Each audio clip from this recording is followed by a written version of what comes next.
Uy, may baon na ako agad. Ang haggard ko naman. Ayan.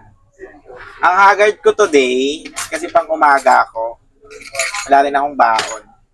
Let's eat brown rice, chicharon, kasi wala akong baon.